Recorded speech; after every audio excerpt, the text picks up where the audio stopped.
everyone. Welcome back to another episode of Fringe Coverage, the podcast bringing you the stories, swings, and stars of the LPGA Tour. Whether you're new to women's golf or a longtime fan, hopefully this helps you find the fun background stories that help you develop your own rooting interest in women's professional golf. And today is episode 4. And first off, thank you to all of you that have listened so far and provided feedback. And there's been some pretty consistent responses that we wanted to share. And first off was everyone said, hey man, you might want to give your name at some point. And yes, we did find ourselves 4 episodes deep before your boy decided to give his name. That was not intentional, but my name is Mark, for those of you that have been dying to know. The other piece of feedback we've been getting is, hey, you might want to bring some people along for the ride. If you're trying to expose people to LPGA golf, you doing this by yourself might not necessarily be the best way to do that. And I thought a lot about it, and there was just the right person to bring along who is a huge sports enthusiast like myself, who really I share all of my sports takes and fandom with, that I thought would be a really interesting addition to this group. So I'm super excited today to be joined on today's episode by fellow golf fan Tom, who's one of my oldest friends, my go-to source for nearly every sport, not to mention pop culture and a lot of other things. Making his debut appearance on the Fringe Coverage podcast, Tom, welcome to the show. Thank you for inviting me, Mark. That's very nice of you. I was one of the people that listened to your all of your episodes, fan since day one. Um, I didn't necessarily think you needed a co-host. I thought you were doing a great job. I thought you were very informative and very open about your knowledge, your lack of knowledge. But when you invited me, I jumped at the chance because I think it's going to be a really fun experience with you. All right, well, enough blowing smoke about the first few episodes being good. I think we all know they're they're a work in They were progress here, lacking. but Yeah. yeah, Yeah. there we go. They were lacking, and what they were lacking was your voice. So, figure as a good place to start. We can probably dive into a little bit our relationship, but Tom, let's start with the most important thing. What's your current relationship with golf and kind of the evolution of that over the years? So I started golfing probably in high school. I back when I had a lot less things going on in my life, I was able to get on golf courses much more often and at a cheaper rate, which was always nice. I took a long time off until you and I really started becoming better friends. And slowly our friendship evolved into including a lot more golf. About 2 years ago, I made a conscious effort that I wanted to get better at golf. So I made a New Year's resolution that said, I will swing a golf club at least once a week, whether that was going to Hmm. the driving range or actually playing a round of golf. I said, this is what I want to do. Anyone can lose weight. Anyone can gain more patience with their kids. I said, no, I need to lower my handicap. I need to get good at golf. So I, I set out to do that. And back, that was probably at the beginning of 2022. So I would say back then I was probably shooting, I don't know, like plus 30 on any given round. And then now I'm probably hovering around plus 16. So I sought out to get better at golf and I am getting better at it. I've somewhat plateaued, but I am happy with the progress. And I do see that, when you actually do try to get better at something, you get better at it with Yeah, practice. I'm not quite sure how I feel about all of this because, on the one hand, I love that your enthusiasm for golf has grown exponentially in that time, but you have officially passed me as the better golfer, which when you first started was certainly not in question, and now it is also not in question, but in the opposite direction. So, I did not know that you had made that resolution to swing a club once a week. How would you say that you held to that? For an entire year, yes, I did. Wow. You are really good at setting goals and keeping to them. We've talked a lot about that in the past, whether it's you do challenges with your family members, whether it's been weight loss or anything else. I feel like you need a project but once you have like something you're committed to, you're probably going to follow through. Yes. Which I assume is Um, why you asked me to be a part of this podcast, yeah, we'll see. This to hold your feet isn't to the fire. okay. I mean, this is more of an audition. Let's not get too ahead of ourselves here. You're my caddy. The people, oh, I'm your caddy. Perfect. The people have not spoken yet. Remember, fringecoverage@gmail.com. You can tell us all about what you really think of Tom and Mark after this episode. Okay, so you talked a little bit about your own golf game.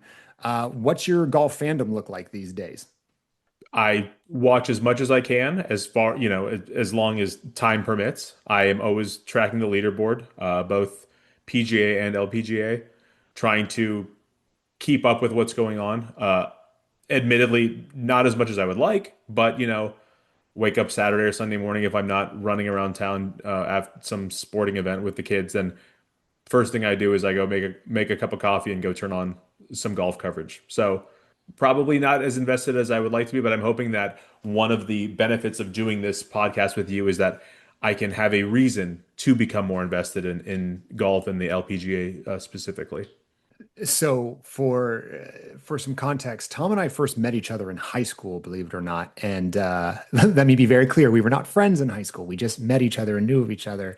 And then as fate would have it, after college, we had some familiar friends that kind of reintroduced us and our friendship kind of grew from there. So I mentioned at the outset, Tom's kind of my go-to source for everything. This will be probably one of the few things that, at least for now, I know more than he does about. Would you agree with that? Yes. I don't think that's And going to but I last also very did long. not want to be friends with you in high school. I just wanted to throw that out there too. Perfect. So you mentioned a little bit about what you're hoping to get out of this, but as you've listened to the episodes so far, what are the things that have stuck out to you of either specific things you want to learn about, more about, things that have been of most interest to you, and what are you hoping to kind of add to this? Well, when listening to the first few episodes, one thing that definitely came across was your enthusiasm for the LPGA. And if anyone knows you, I think that your enthusiasm is pretty contagious. So when you get really excited about it, you're very animated. And I was going for a walk and I was listening to this podcast and I just, immediately I pull up my phone and I start looking at the world rankings and what tournaments coming up next weekend because I just go, well, now I want to know all about this. And if I could help with any part of that to shine a spotlight on this, I think that'd be a lot of fun to do with you. I was texting you during the while I was listening. I said, "Oh, Mark, I love this. Oh, this is a great idea. I think this is really cool." So if there is any way for me to help, I would love to do that. So how often are you getting out on the golf course these days? Oh, geez. Not a lot. As I've shared, I have a 2.5-year-old and 6-month-old daughter at home. So for those of you parents out there, we're in the thick of it. And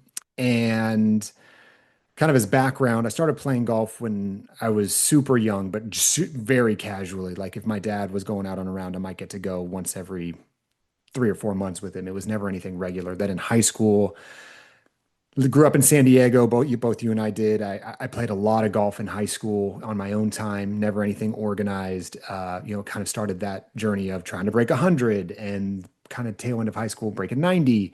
And then I went on a very long hiatus once college started of just not golfing, not for any dislike, but just life getting in the way. And probably played a round of golf a year for give or take 6, 8 years, and then slowly started adding there. And I wanted to get back to at least trying to play 10 to 12 rounds a year, which is a big deal for me because I was averaging about four. You starting to play golf again, or learning to play golf, or finding your passion for it again, I think kind of relit that fire. And again, as I've shared on this podcast, I've been a lifelong men's golf fan. LPGA, I didn't really get exposed to until during COVID, really, when I wasn't looking for another sport, but I was bored and found the LPGA after way too much digging.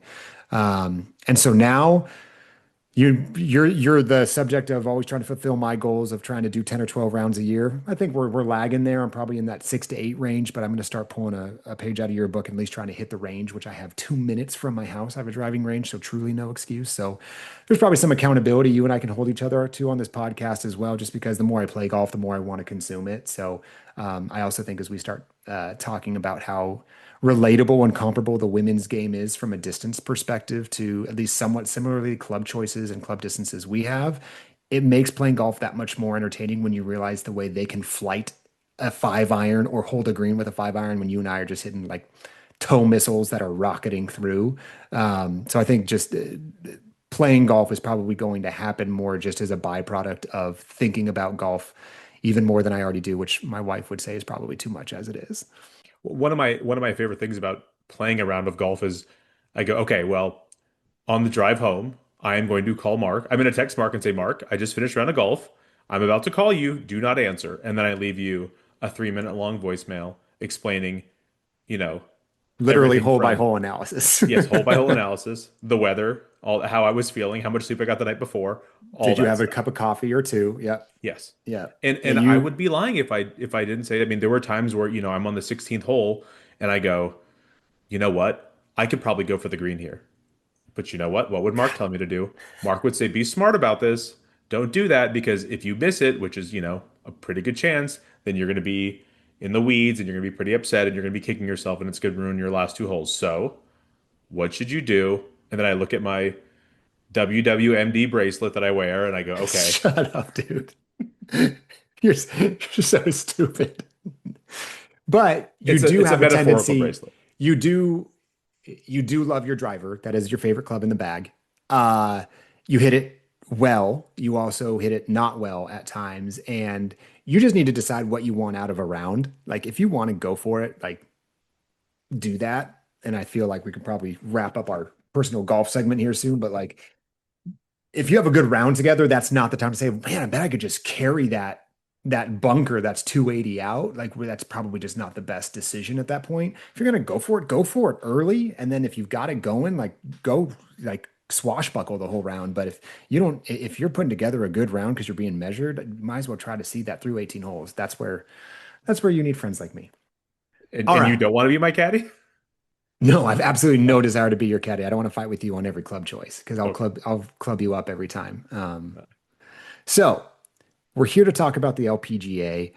We're going to continue to evolve with what these episodes look like, whether it's player deep dives, whether it's talking about a specific topic within the LPGA, of whether it's some of the things that hold the LPGA back from a money perspective, from a coverage perspective. A lot of those are kind of tied together. But I think what's going to be interesting, Tom, is as we go through this, is you interjecting the questions that you and invariably a lot of others are going to have along the way. So while I'm going to start rapid firing about today's player profile, we're just going to shoot it back and forth and see where this takes us because I think there's going to be a lot of kind of fun things. I picked a player knowing you were going to be on today that I think you particularly are going to like. For a little bit of background on Tom, Tom likes style. Tom likes people with some swag, and this probably a good segue. Today, I decided that it would be a good way to spotlight Angel Yin. So, Tom, do we know anything about Angel Yin?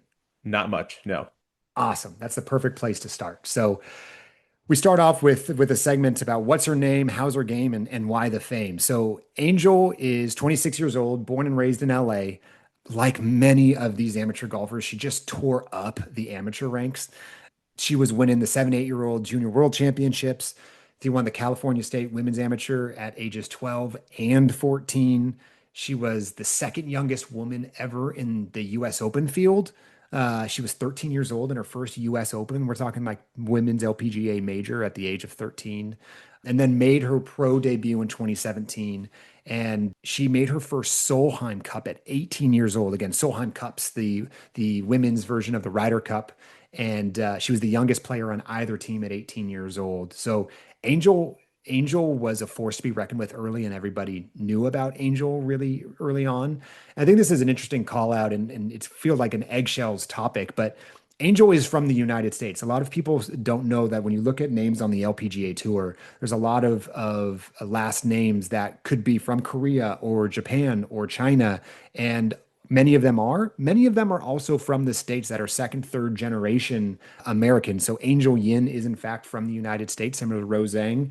But it is interesting because there is such an international flair to this tour that I think it can be easily confused. And one of the reasons why, in my opinion, the LPGA has not taken off in the States is because of a lack of star American golfers on tour. It is a very diverse international field. I mentioned 8 of the top 10 golfers in the world are from different countries, and only two of which are from the States, being Nelly Korda and Angel Yin. But I think it's important that the more we can shine a spotlight on American golfers, it's important to gain some momentum here in the States. But there's some amazing personalities internationally that we want to shine a spotlight on. But Angel is homegrown in LA, just up the road from us. We're in San Diego. So let me tell you a little bit about her game because Tom, I think you're going to like her game. Currently, she's seventh in the Rolex rankings, and she's sixth in the season-long race to the CME. And in terms of strokes gained, she is sixth. Angel pumps the ball, dude. It's what you think you can do. Like when that one time you lied and said you hit a 365-yard drive. Angel, no, don't even try to say That that was you did. needless.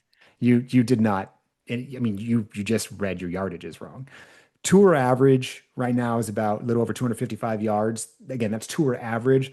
Plenty of people that hit it shorter than that. Plenty of people that hit it longer than that off the tee. Angel averages about 275. And this year, she's come off some injuries and she's actually got stronger post injury. And she's pumping the ball in the 280s and she can touch 300. And again, on the women's tour, there are women that are hitting it 80 to 100 yards shorter than her, which is just a ridiculous gap when you start thinking about the clubs they're going to have into the green. So, as someone who loves the driver, I figured you might enjoy someone that bombs the ball.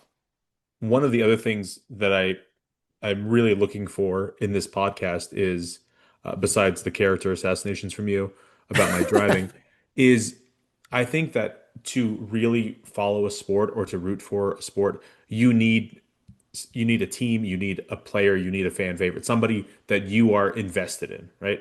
So Totally. one of my goals is to find my golfer, somebody that I want to tune in every weekend and say, where is my favorite golfer? How is she doing this week? Is she even playing this week?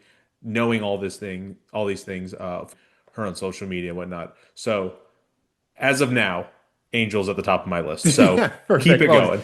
oh, just wait. There's going to be a lot more that does that. But you know what? It'll be interesting. Maybe on the back end of this, maybe I want to talk about some of your favorite men's golfers and maybe why, because I might be able to, maybe in our off weeks, I might be able to, or off days, I might be able to start putting together a little watch list for you of some players I think might strike your fancy depending on what you're looking for in a good follow. So Yes, again, you're gonna be my sommelier. You're gonna say, what do you like? What do you like in a golfer? And I'm gonna say, uh, must hit the driver. yep, Has to be very good with this. yep. Well, Amazing style, I've got a couple in mind. outspoken, I funny. mean, look, I shot the best bullet I had in the first episode. Charlie Hull is your girl. I'm just gonna tell you right now. Like we can pretend like we're gonna find. Hopefully, you have more than Charlie Hull to root for, but no one likes to rip a driver more than Charlie. No one likes to rip a cigarette more than Charlie. No one has better style on the course than Charlie. There's plenty more to go around. So we'll keep adding to that. So here's the crazy thing about Angel. Angel's known as obviously someone who's super long off the tee. The nasty thing about Angel is she's the number one putter on tour. That's disgusting, dude. Like, could you imagine being the longest driver, being Aldrich Potgieter on the PGA Tour who's bombing the ball 370 and oh, by the way, he drains everything? That is a very unfair skill set.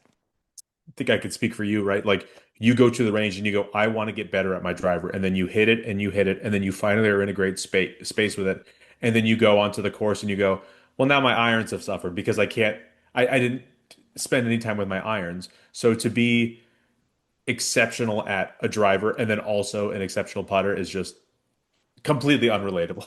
It's totally. I mean, that's just, I think relatability might be a relative term for us. We might want to get ahead of that. There's not going to be a lot you and I can relate to because let's face it, we're hacks. But Sure.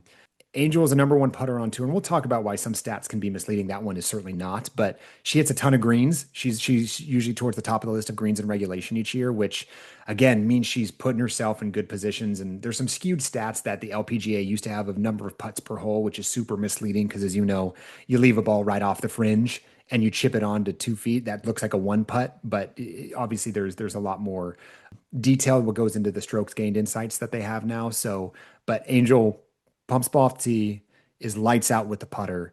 She has 3 career professional wins, 2 on the LPGA and 1 the LAT. LAT is the Ladies European Tour, including earlier this year at the Honda LPGA Thailand.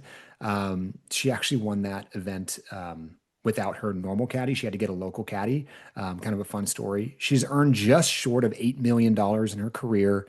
And in the majors, again, we're going to focus on this a lot. We want to see who plays big in the big moments. She has not won a major. She has played in 49 of them. She has 9 top tens, 4 top fives, and 2 runners up. And most notably, she lost in a playoff at the 2023 Chevron to Lilia Vu, who is someone we're going to spotlight in a future episode. But so Angel is always there. Angel is a very exciting person to see down the stretch for the profile we just gave of her of she's going to pull driver on 18 regardless of whether she should or shouldn't. And if she's not, I said she's long, I didn't say she's accurate, so there's always some fireworks with her. But if she puts a ball on the green and a putt to win, when you kind of want the number one putter in the world putting that. So 2024 last year was rough for her. She battled injuries. She broke her ankle. She had to withdraw because of back pain. She had shoulder nerve issues. Really kind of a backward step for her. But in the process, she had to take a boatload of time off, and that she specifically attributes the ankle injury. She came back and gained a significant more amount of distance. I said she was averaging 275, but since the injury, she's really kind of amped it up even closer to 280, I think. And she attributes it a lot to that broken ankle, the time off. And because she was a little hesitant on that ankle, she started changing like her weight, how quickly she gets her weight to her front foot, because she gets stuck a lot in her swing. So she's trying to get her weight to her front foot earlier. And I think the ankle break actually made her change her footwork a little bit. And one of the what sounds like unintended consequences or benefits is she gained more distance with it, which it's always tough for the rest of the field when you hear that one of the longer players on tour just gained more. And then lastly, of just kind of her golf profile, I mentioned the Solheim Cup. She was 18 years old at her first one. She's played in three Solheim Cups. Again, it's every other year. She has a career 5-3-1 record. Anybody with a winning record across multiple Solheim Cups is someone you want on your team. And again, when you think about the formats of team play, of whether it's foursomes or four ball or singles, she's 2-0-1 in singles, so you definitely want to throw her out, and you know she's going to play well in singles. But imagine you got a good putter and a good driver, you can probably find someone to pair her with as well to feed off of. I don't like it's just like you and me on the course. Like if we're going to do a scramble, I'm sure that we would just play so well together. We should. If we ever actually got around to playing golf together, yes, that would be Yeah, I guess a getting on lot the of fun. course would be a good place to start. So that's Angel's game. Now for maybe some rooting interest for you and the audience at home, I mentioned that she's a big hitter. She's really charismatic, like super fun, quirky, very open. She's always a great interview. We mentioned in the past, a lot of the women are really generous with their time with the media because they need to be a little bit more outgoing to get any coverage. She especially is, by no effort of her own. She's just a very funny, entertaining individual and gives the media time. And she'll break down her rounds. She'll talk about why it was good or bad. She'll talk about conditions. She doesn't like a course, she'll say it. I think there's something very refreshing about that.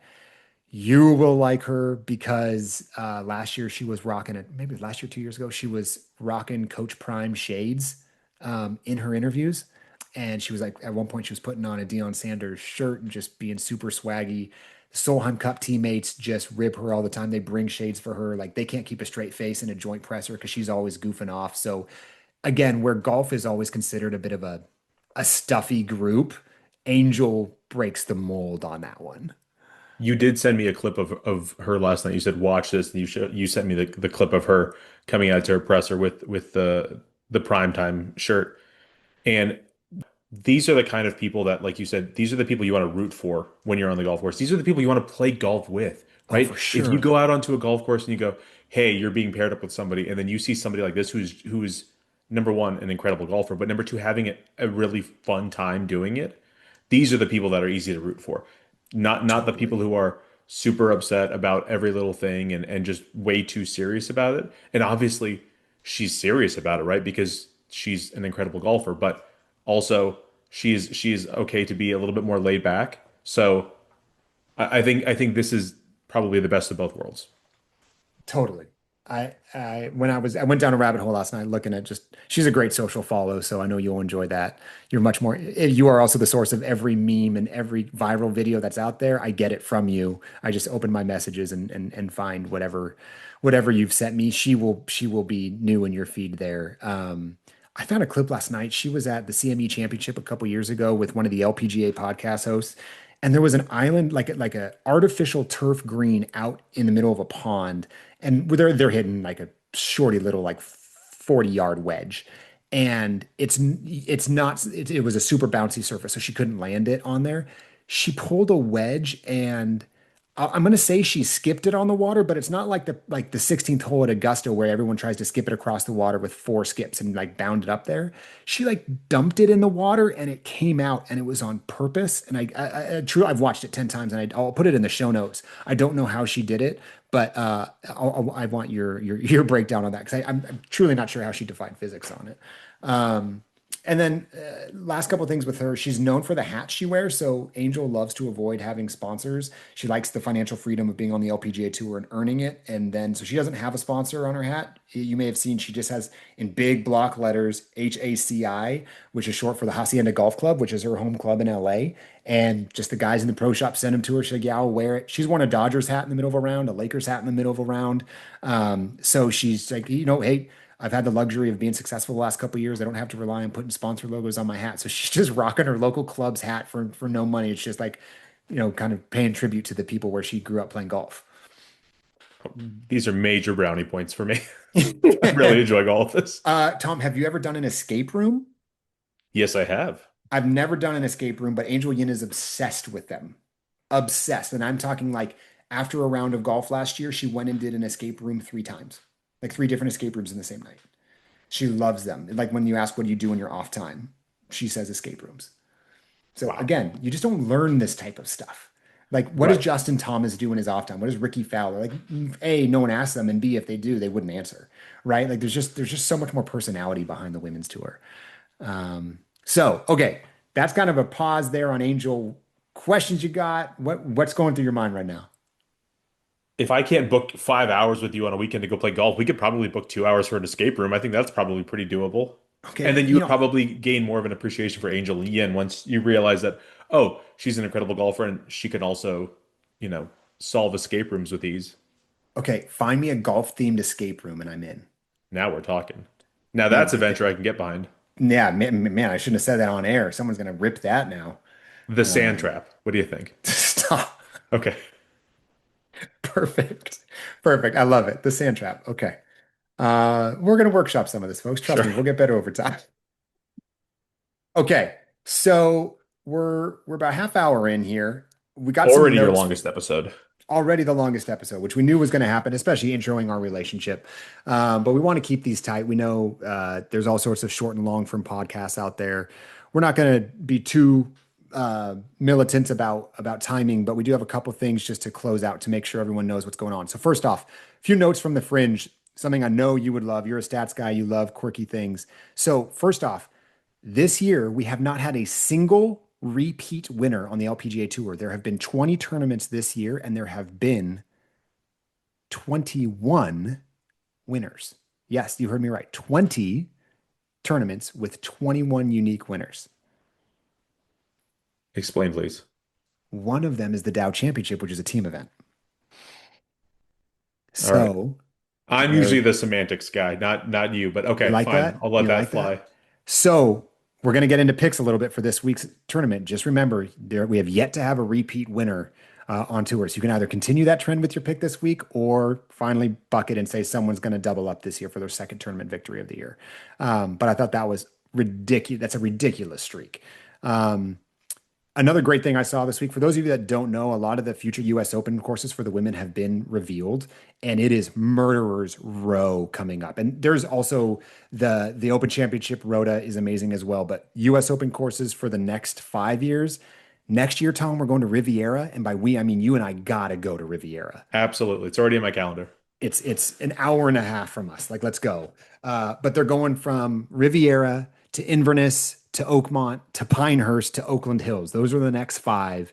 Again, those are some of the most storied courses in the United States. They have a ton of history with the men's game, and the quality of the golf course matters so much to the overall product that the LPGA puts out. And the more the general sports fan, not just the LPGA fan, but the more the general sports fan hears the familiar names of courses, it's going to say, oh, I want to flip that on. Pinehurst rocks. Like Pinehurst just had an epic US Open 2 years ago. Oakmont just delivered just this past year. So the women are getting exposure to and being like put on the grandest stages at the best courses. So it's a And that's great great because lineup. that's one of the draws for a tournament. People are more likely to go watch a tournament if they've heard of the course, Totally. Going to Riv, I really want to see how they set it up for a US Open because it's going to be hard. Um, right? And then last shout out, I know this is a women's podcast, a women's golf podcast, but we did have a pretty ridiculous ending to a Corn Ferry Tour event last week. For those of you who don't know who Christo Lamprecht is, Christo's on the Corn Ferry Tour, got some acclaim a couple years ago in the Open Championship when he had a good opening round. But Christo is a giant, giant of a man, 6'7", 6'8", maybe taller, and super competitive on the Corn Ferry Tour. He holed a bunker shot on 18 to win. We'll put it in the show notes, but not only is it an awesome way to win, but when a 6'8" guy is celebrating, it's a very lanky. Tom, did you get to see this clip? I did, and I can't remember ever being that excited on a golf course. I was trying to think what would have had to have happened for me to get that excited. I mean, to win an event, first off, is great, but then to do it in that kind of fashion, I maybe like I've sunk a 40-foot putt before and I get really excited, but I mean, not to this extent. That's fantastic. Okay, so most importantly, people, if you want to watch the LPGA this week, how do you do it? There was a week off last week. We are back on the LPGA Tour after 3 weeks in Europe. We are back in the States. It's the Standard Portland Classic. Standard is the new title sponsor of the event. The Portland Classic is the longest running non-major LPGA tournament. It's been going for 53 years. Again, longest running non-major. It's played at Columbia Edgewater Country Club in Portland, Oregon. And defending champ is Moria Jatanagarn. She went 22 under last year, so people are going to go low at this tournament. And as a note, the player we just spotlighted, Angel Yin. Angel Yin is the highest ranked player going in this week's field. Some of the top ladies have the week off, but Angel, as the sixth ranked player in the world, is headlining the field this week. So tournament starts Thursday, tomorrow, August 14th. Here's the TV coverage windows. Thursday, Friday. Again, you guys are going to have to squint a little bit to find some of this. Thursday, Friday, from 11 a.m. to 1 p.m. Eastern on Golf Channel, you can find coverage of the Standard Portland Classic. And then from 1 to 2 p.m. Eastern, it'll be streaming on NBC's family of streaming services. And then when you get into weekend coverage, where a lot of people are going to be tuning in Saturday, 6 to 9 p.m. Eastern on Golf Channel. So some nighttime watching for those of you on the East Coast. Nice 3 to 6 o'clock window here on the West Coast. And then Sunday, bringing it home 4 to 7 p.m. Eastern on Golf Channel. So Saturday, Sunday, both on Golf Channel. Pretty decent windows. Again, coming off of the European swing where we kind of had some coffee golf. We're back to some more prime time here for the women. So make sure you turn into the Golf Channel. So with that, I mentioned Angel Yin is headlining. Tom, I think it's only fitting that to start your debut episode or end your debut episode, we need some picks. So we can do one of two things. Either who's going to win, or you just want to do a head-to-head pick of who beats the other's pick. Which way do you want to go with this? Well, my pick is going to win, so that means Oh, that she'll beat you. okay. Now, Let's see. Okay. while I am rooting for Angel Yin now because she is currently my new favorite golfer, I have chosen Somi Lee to win the tournament this week. Now, there were a Wow. few criterias that needed to be met. First, I needed to know who she was. So I know who she is. I can point her out of a lineup. That's a good start. Uh, I was looking at her last few weeks. So out of the last six tournaments, she finished T3, missed cut, third, T8, T14, missed cut. So with a limited field this week, I think that she's probably has a pretty good shot at taking it home. Somi Lee Pool on your first episode. I like this. That's that's really good stuff. You're going to be wrong because my pick is not only going to beat yours, but my pick's going to win. I actually waffle between this person and Angel, but I want to keep the win streak going of new winners. So I'm going to go with our girl Lauren Coughlin. Lauren has kind of been boom or bust here recently, but she's been rounding into form a little bit, and I think Lauren has not had the first half of the season she wanted. She's been pretty competitive in majors, which I like. I mean, she's got some decent form coming into it. But I'm going to go Lauren Coughlin this week to take down the standard Portland Classic. Tommy boy, this has been awesome to have you on. First impressions. I had a blast. I think it's a lot of fun. I think we're gonna have a really good time doing this. And obviously the show will evolve. We will, get once we get our sea legs under us, we'll become better at this and have probably more recurring segments and have a really good rapport like we do in person. I really Only appreciate you jumping on. But this is going to be fun, and I appreciate you kind of going on the ride and learning with all of us, and I think it's going to be fun. So, again, that's going to do it for this episode of Fringe Coverage. If you, the audience, have suggestions for players you want to hear more about, topics for Tom and I to discuss on the podcast, make sure you send an email to us at fringecoverage@gmail.com. And make sure you give us a follow on Instagram at Fringe Coverage Pod. But until next episode, Tom, you want to play us out? Thank you for having me, Mark. We'll see you next week.